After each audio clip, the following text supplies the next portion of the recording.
देखिए, बीपीएससी अभ्यर्थियों के साथ, छात्रों के साथ जिस तरह ये सरकार जुल्म ढा रही है, अन्याय कर रही है, ये माफ नहीं किया जा सकता। सुबह शाम की चक्री में पिसती रहती है दिन भर।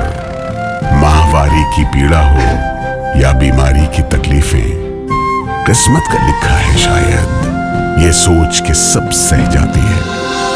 मुख्यमंत्री भगवंत सिंह मान महिलाओं की इस पीड़ा को समझते हैं, इसलिए पंजाब के हर जिले में आयोजित हो रहा है महिलाओं के लिए फ्री हेल्थ कैंप, जहां उन्हें मिलेगा बेहतरीन परामर्श और इलाज, ताकि महिलाएं रहें पूर्ण रूप से स्वस्थ। सरकार ने संवेदनहीनता की प्रकाष्ठा पार कर दी। तो पहले थप्पड़ मारा, अब लाठियों से पीटा जा रहा है।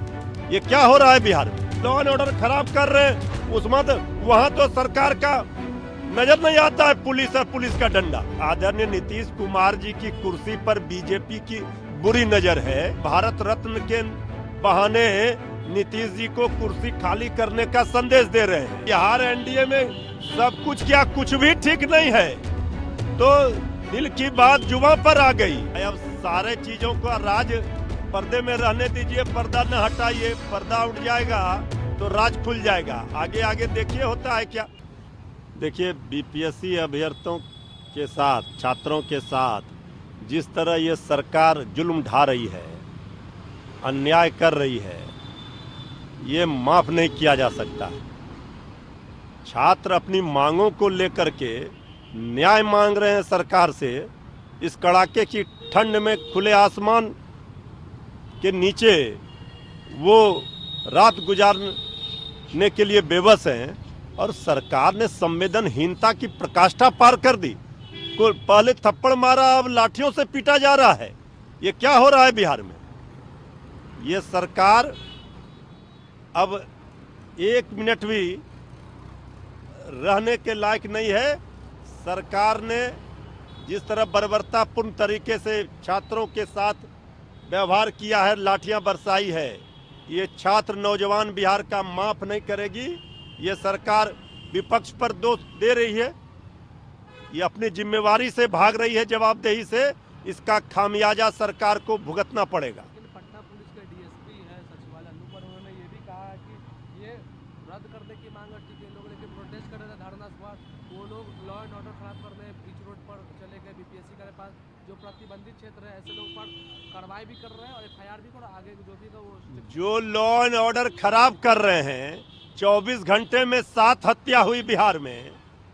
पटना की क्या हाल है लॉ एंड ऑर्डर का? वहां तो डंडा चल नहीं रहा है, एफआईआर हो नहीं रहा है, पुलिस काम कर नहीं रही है।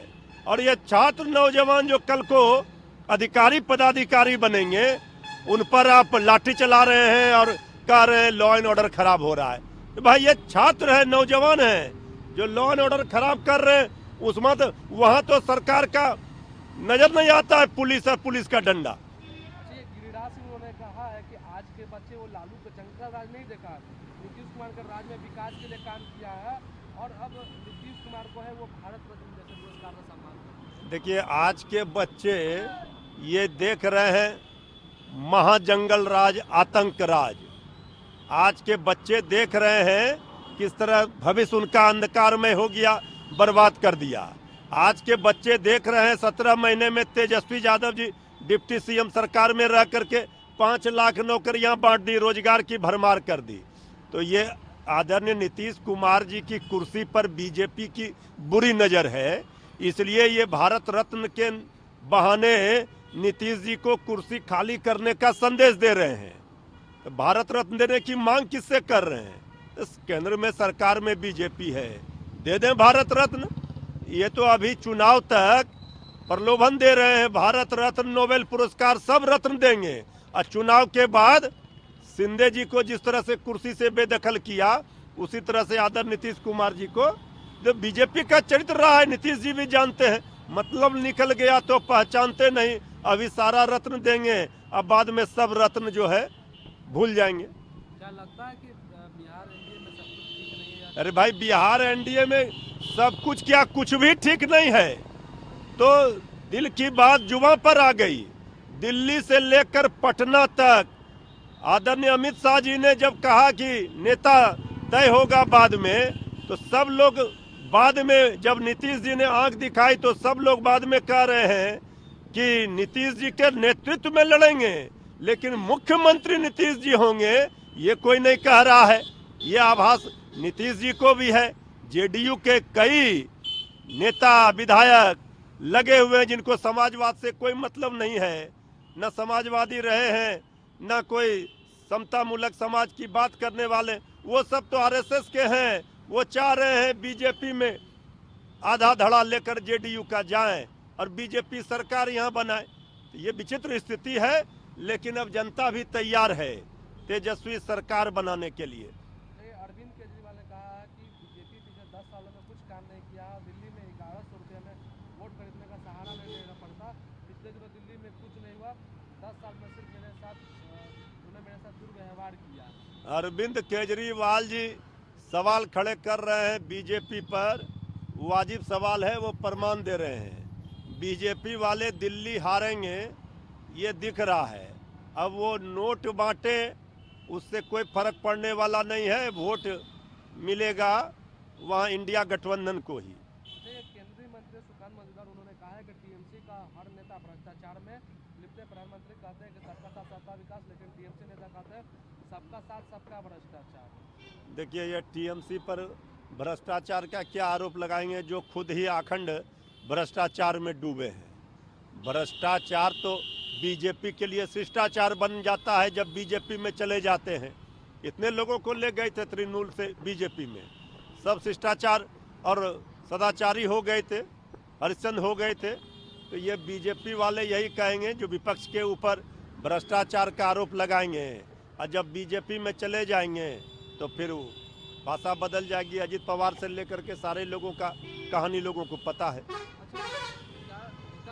उन्होंने कहा है कि आरजेडी के कई विधायक, दर्जनों विधायक वो हम लोगों के संपर्क में। दरअसल आदरणीय मांझी जी को ये पता है कि उनके विधायक पर भी बीजेपी की नज़र है, और अभी तो कई ऐसे विधायक हैं जो जेडीयू बीजेपी जेडीयू विधायक को और आदरणीय मांझी जी के विधायक सबको तोड़ना चाहती है।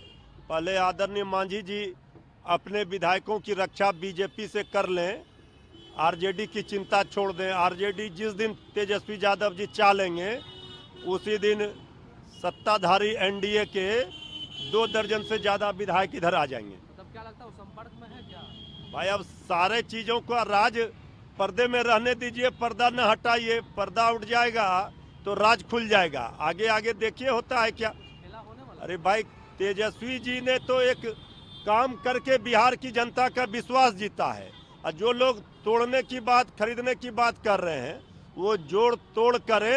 तेजस्वी यादव जी सत्ता की मलाई खाने के लिए नहीं, बिहार की जनता की भलाई में लगे हुए हैं।